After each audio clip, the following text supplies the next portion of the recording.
Natalija Tipsarević i ja dolazim iz Beograda. Ovo je treći put da sam u parku Ravne 2.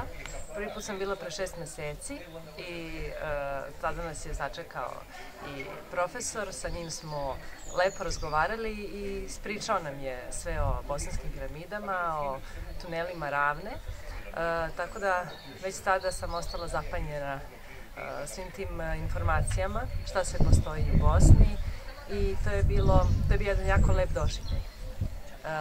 Posle toga, svaka prilika koja se ukazala da dođem u Bosnu, ja sam je iskoristila da bih posjetila ponovo tunele Ravne i evo sada mi je već treći put da sam došla ovde.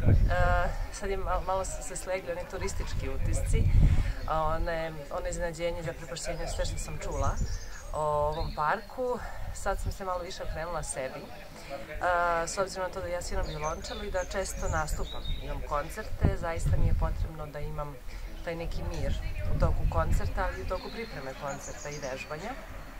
Ono što me najviše fascinira u parku Ravne, pored veoma visoke koncentracije negativnih iona koji dobro utiču na naše zdravlje, to sam sve osetila, ali najviše me privlači ta tišina u tunelima, jer mislim da smo svi preopterećeni u svakodnevnom životu i okruženi bukom na različite načine koja utiče loše na naše psihofizičko stanje, tako da ta tišina koju lepo odslušam u tunelima mi jako prija i sigurna sam da se to odražava i na moje zdravlje i na moj rad.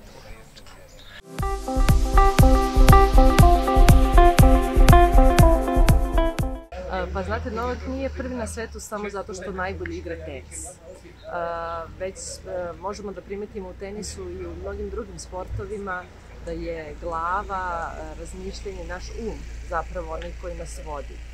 I Novak je do sada obišao mnoga mesta koji imaju energiju, ali on sam kaže da je ovo mesto posebno za njega.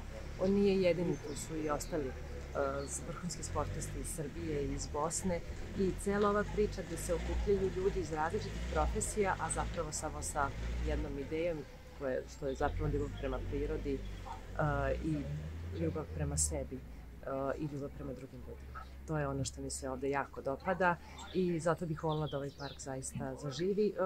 Čula sam ja različite komentare, jeste baš piramide u Bosni. Voljela bih da svi dođu da vide, pa onda da donesu sud o tome šta je ovaj park i koliko će značiti, ja se nadam, za Bosnu, ali i za ceo naš region. Vas u budućnosti možemo očekivati i dalje?